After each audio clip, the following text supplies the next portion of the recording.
Assalamualaikum warahmatullahi wabarakatuh. Perkenalkan, nama saya Hafiz Ranur Masidik, 3 digit NIM terakhir 041. Di sini saya akan menjelaskan soal UTS Mekanika Rekayasa 2 kelas Jalan dan Jembatan. Dan berikut adalah soalnya. Di soal ini tampak ada beberapa rangka batang dan sudah diketahui ada beberapa keterangannya. Yang pertama ada P1 sebesar 15 kN, lalu ada P2 sebesar 31 kN, ada P3 sebesar 30 kN, dan ada P4 sebesar 15 kN. Lalu untuk besaran jaraknya ada S1 itu sebesar 2 meter, lalu ada S4 itu sebesar 2,1 meter, lalu S9 sebesar 2 meter, lalu tingginya itu 2,4 meter.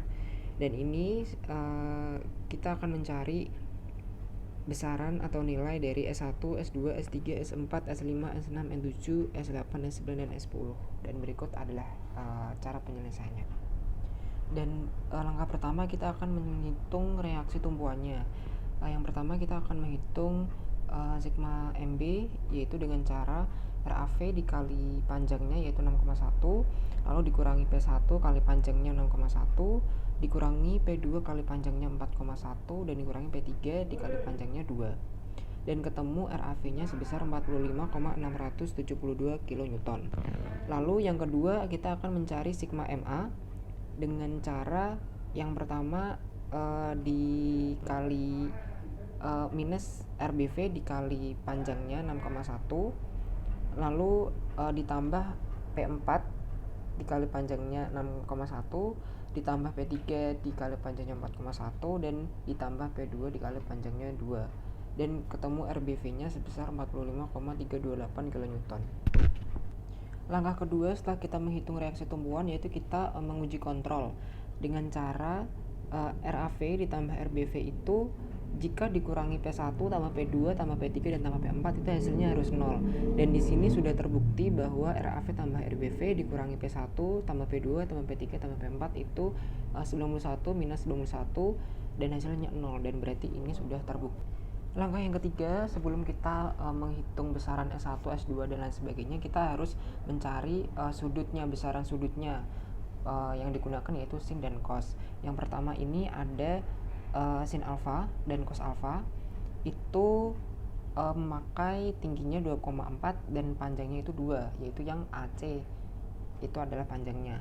Dan 3,124 itu ketemu dari rumus Pythagoras dari 2,4 kuadrat ditambah 2 kuadrat di akar. Nah, itu ketemu 3,124. Dan di sini langsung saja kita cari sin alfanya, yaitu dengan cara sin demi depan miring, jadi 2,4 dibagi 3,124 ketemu hasilnya 0,1768. Dan cos alfanya kita cari dengan rumus cos sami samping miring 2 per 3,124 ketemu 0,64. Lalu yang kedua kita pakai sudut beta, yang dimana ini kita pakai segitiganya itu segitiga CDF dengan tingginya 2,4 dan panjangnya 2,1, dan ketemu sudut miring panjang miringnya itu 3,189. Dan langsung saja kita langsung mencari sin betanya dengan cara 2,4 dibagi 3,189 dan cos betanya dengan cara 2,1 dibagi 3,189. Ketemu sin betanya 0,753 dan cos betanya 0,658. Langkah pertama kita akan mencari titik A atau buhul A. Nah, di titik A itu kan ada yang pertama ada VA atau RAV, lalu ada P1 sebesar 15 kN, lalu ada S1 dan S2. Dan di daerah titik A itu kita pakai sudutnya yaitu alfa. Maka dari itu di perhitungan nanti di sigma V dan sigma H-nya nanti kita pakai perhitungan sudutnya sin alfa dan cos alfa. Nah, yang pertama untuk mencari S2-nya kita pakai rumus sigma V sama dengan 0, lalu VA minus 15 plus S2 kali sin alfa sama dengan 0, nanti dimasukin angkanya dan ketemu S2-nya sebesar minus 39,9375 kg.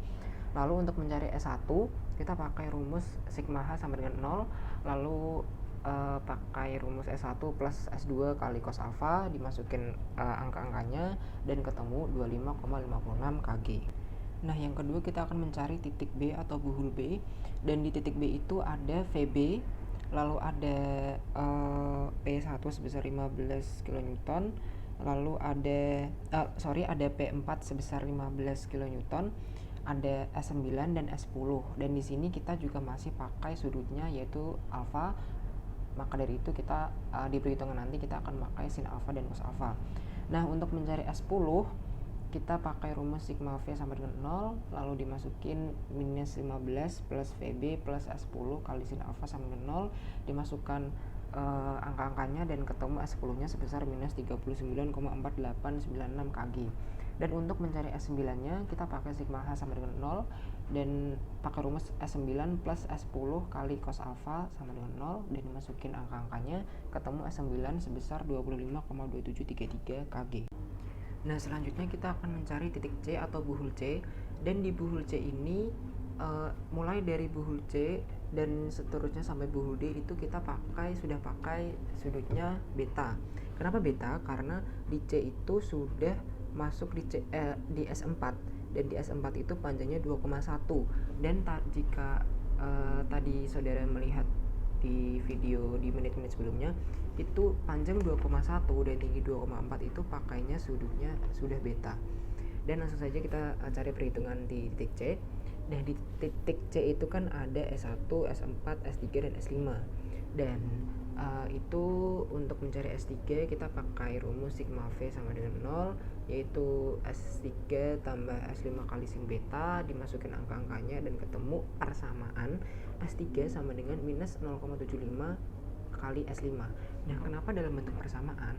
Karena dari mulai buhul C dan seterusnya itu tidak sama dengan yang ada di titik A dan titik B. Kalau titik A dan titik B kan tadi langsung hasilnya S2, S1, S9 dan S10 nanti langsung ketemu hasilnya. Beda dengan di titik C dan seterusnya, karena hasilnya akan berbentuk persamaan, bukan langsung hasil angka. Nah, selanjutnya kita akan mencari persamaan yang kedua, yaitu sigma H sama dengan 0, dimasuk ke rumusnya S4 tambah S5 kali cos beta minus S1 sama dengan 0, dimasukkan angka-angkanya dan ketemu persamaan kedua, yaitu S4 tambah S5 dikali cos beta itu 0,658 dikurangi 25,56 sama dengan 0. Lalu selanjutnya kita akan mencari di titik E atau buhul E, dan di titik E itu ada yang pertama ada P2 sebesar 31 kN, lalu ada S7, S6, S3 dan S2. Dan untuk persamaan yang ketiga itu kita dapatkan 0,753 kali S5 minus 0,753 kali S6 sama dengan 0,927. Itu didapat dari minus 31 kurang S3 minus dalam kurung S6 kali sin beta minus sin beta kali S2 sama dengan 0. Lalu untuk persamaan 4 kita pakai rumus S7 plus S6 kali cos beta plus S2 kali cos beta, nanti ketemu persamaan S7 sama dengan minus 0,658 kali S6 minus 26,2788. Selanjutnya kita akan menghitung perhitungan di titik F atau buhul F. Di buhul F ada P3 sebesar 30 kN, lalu ada S7, S5, S8 dan S10. Dan langsung dimasukin ke rumusnya, yaitu minus 30 min S8 minus S5 kali sin beta plus S10 kali sin alfa, dan dimasukin angka-angkanya, ketemu persamaan kelima, yaitu minus S8 minus 0,753 kali S5 sama dengan minus 0,328. Lalu untuk mencari persamaan ke-6 kita akan menggunakan perhitungan minus S7 dikurangi S5 kali cos beta minus S10 kali cos beta, ketemu persamaan yang ke-6 nya yaitu minus S7 minus 0,658 kali S5 sama dengan 25,987. Nah, setelah mencari perhitungan di buhul F, kita akan ke buhul D, dan di buhul D itu ada S9, S8, S6 dan S4. Kita akan mencari persamaan yang ketujuh menggunakan penyelesaian S8 plus S6 kali sin beta sama dengan 0, ketemu persamaan ke-7 yaitu S8 sama dengan minus 0,753 kali S6, Dan untuk persamaan ke-8 nya kita akan pakai perhitungan S9 minus S4 minus S6 kali cos beta, ketemu persamaan ke-8 nya yaitu 25,2733 min S4 min S6 kali 0,658 sama dengan 0. Nah, sekarang kita sudah masuk ke bagian substitusi. Dan yang pertama, kita akan mensubstitusi dua persamaan yang memiliki hubungan, yaitu persamaan ke-7 dan persamaan ke-5. Di persamaan ke-7 kita ketahui yaitu S8 sama dengan minus 0,753 kali S6, dan persamaan 5 yaitu minus S8 minus 0,753 kali S5 sama dengan minus 0,328. Nah, dua persamaan itu kita substitusi menjadi menimbulkan atau melahirkan satu persamaan baru, yaitu persamaan 9, yakni 0,753 kali S6 minus 0,753 kali S5 sama dengan minus 0,328. Nah, itu substitusi untuk menghasilkan persamaan ke-9. Ini kita akan mensubstitusi lagi dua persamaan yang sama, yaitu persamaan yang memiliki hubungan, yaitu persamaan ke-4 dan persamaan ke-5. Persamaan ke-4 dan persamaan ke-6, dan menghasilkan satu persamaan baru, yakni persamaan 10, yaitu 0,658 kali S6 minus 0,658 kali S5 sama dengan minus 0,2948. Setelah kita mengetahui dua persamaan baru, yakni persamaan 9 dan persamaan 10, kita akan mengeliminasi kedua persamaan tersebut sehingga menghasilkan nilai S5 yakni 0,22 kg dan S6 sebesar minus 0,22 kg. Nah, setelah kita mengetahui besaran nilai S5 dan S6, kita akan lebih mudah untuk mengetahui atau menghitung nilai dari S7, S4, S8, dan S3. Yang pertama kali kita hitung adalah S7. Kita menggunakan persamaan yang keempat, yakni S7 sama dengan min 0,658 kali S6 min 26,2788. S6 nya kita masukkan minus 0,22 tadi, dan setelah dihitung ketemu S7 sebesar minus 26,134 kg. Lalu yang kedua, kita untuk mencari S4 kita pakai persamaan yang ke-8, yakni 25,233 min S4 min S6 kali 0,658 sama dengan 0. Kita masukkan S6 sebesar minus 0,22 dikali dan dihitung menggunakan kalkulator, menghasilkan S4 sama dengan 25,418 kg. Lalu untuk menghitung S8 kita akan menggunakan persamaan yang ke-7, yakni S8 sama dengan min 0,753 kali S6. S6 nya dimasukin min 0,22 dikali dan ketemu hasilnya 0,166 kg. Lalu yang terakhir kita akan menggunakan persamaan 1 untuk menghitung nilai S3, yaitu persamaan 1 itu S3 sama dengan min 0,753 kali S5. S5 dimasukkan 0,22 dihitung dan ketemu S3 sebesar min 0,166 kg. Nah, untuk mengecek perhitungan kita apakah benar atau tidak, ini bisa kita lakukan dengan cara berikut. Saya pakai persamaan yang ke-6, yakni min S7 min 0,658 kali S5 sama dengan 25,984. Nah, itu kalau dimasukkan nilai-nilainya, yakni S7 dan S5 yang sudah kita ketahui nilainya tadi, itu akan ketemu nanti hasilnya 0, dan di sini benar terbukti hasilnya 0, berarti ini membuktikan bahwa perhitungan kita kali ini adalah benar. Selanjutnya kita akan menghitung soal yang sama dengan metode Ritter. Nah, bedanya di metode Ritter ini kita akan memotong rangkap batang ini, satu gambar ini menjadi 3 bagian, karena di metode Ritter itu umumnya hanya memotong menjadi 3 bagian karena hanya ada 3 macam persamaan statika seperti itu. Dan ini sudah saya potong menjadi 3 bagian. Ada yang warnanya merah itu adalah Ritter 1, dan yang warnanya hijau itu adalah Ritter 2 atau potongan 1 dan potongan 2 seperti itu. Untuk yang Ritter 1 atau potongan 1 itu di bagian potongan 1 itu kan ada S1, ada S2, ada P1 sebesar 15 kN dan ada RAV atau VA. Nah, dengan itu kita dapat mendapatkan nilai S1 dan S2.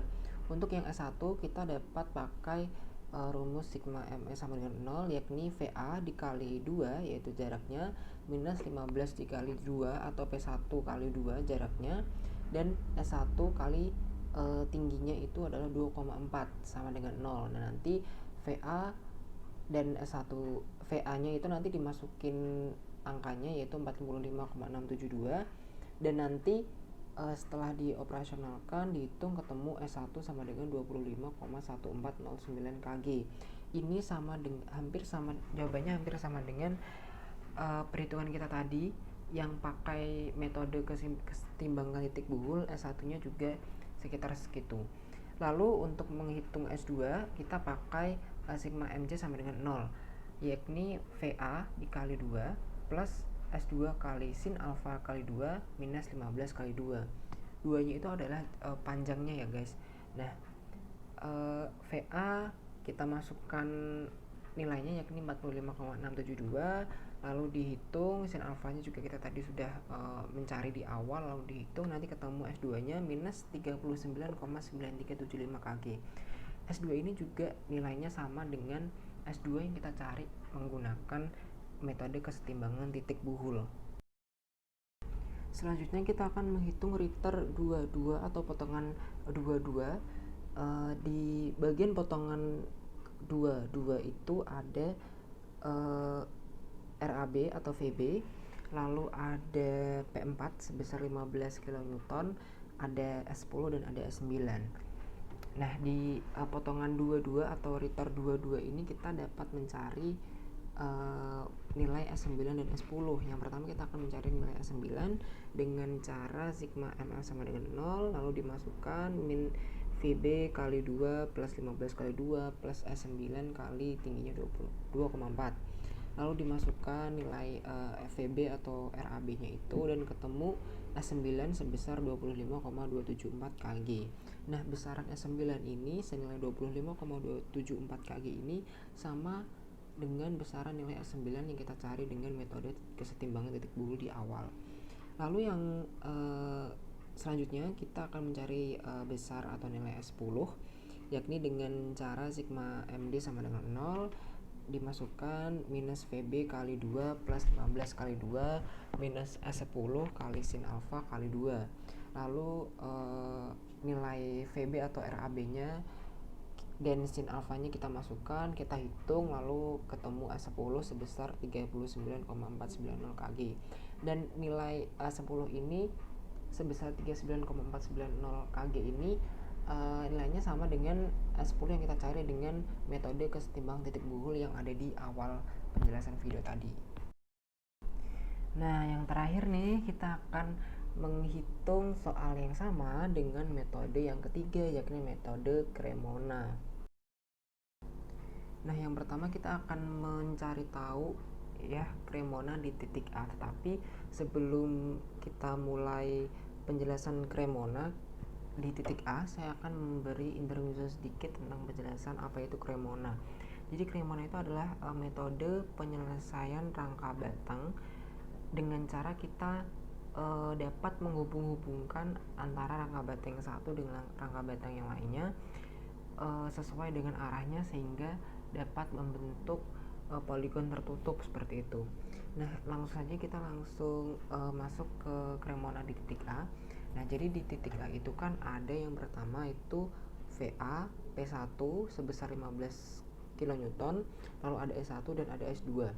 Nah VA atau RAV itu kan arahnya kan ke atas atau naik. Nah berarti sesuai gambar itu adalah arahnya naik, panahnya ke atas, itu ada VA. Lalu P1 itu kan arahnya ke bawah atau turun. Nah maka dari itu digambar kayak satu garis lurus itu sama VA, jadi satu garis lurus yang VA nya naik. Nah panah ke bawah itu adalah miliknya P1 sebesar 15 kN. Nah lalu di titik A itu kan ada S2. S2 itu arahnya itu bisa nyamping ke kiri atau bisa nyamping turun atau naik. Nah tapi agar dia dapat membentuk poligon tertutup kan dia harus turun agar nanti S1 nya bisa ke kanan dan membentuk poligon tertutup. Maka dari itu S2 nya saya bikin turun ke kiri menyamping gitu, dan S1 nya dibelokin ke kanan agar membentuk poligon tertutup. Nah, selanjutnya kita akan ke Cremona titik C. Di sini ada S4, S1, melewati S4, S1, S3 dan berujung di S5. Nah, ini yang pertama-tama yaitu melewati ke S4 dulu ke kanan. Nah, setelah itu S1 untuk bisa menuju S5 itu harus melewati S1 dulu.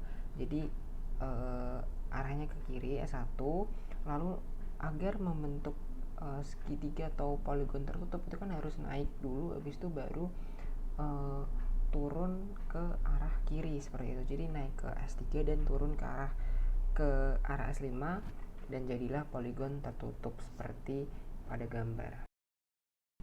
Selanjutnya kita akan ke Cremona di titik E. Nah, di titik Cremona di titik E ini bermula dari P2 sebesar atau nilainya 31 kN, itu arahnya ke bawah, jadi panahnya ke bawah. 31 kN itu panahnya ke bawah.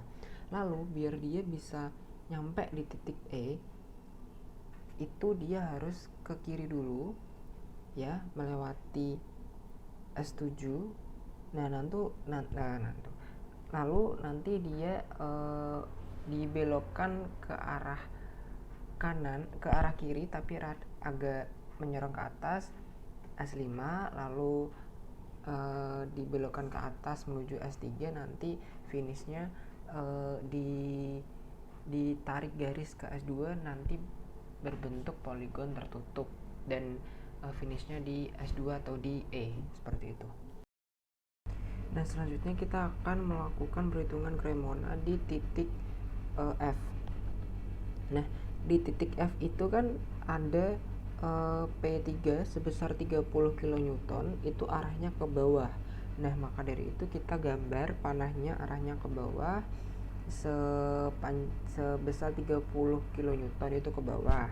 Nah, lalu itu ada garis bentuk S10 ke bisa itu ke kiri naik. Nah, itu sebenarnya bisa naik bisa turun, cuman karena kita ingin finishnya itu kan di F, nah berarti kita harus naik. Nah, S10 itu panahnya naik, lalu ada S8 dan ada S6 itu yang miring, terus nanti ditarik garis lurus ke S7 nanti sampai di titik F seperti itu.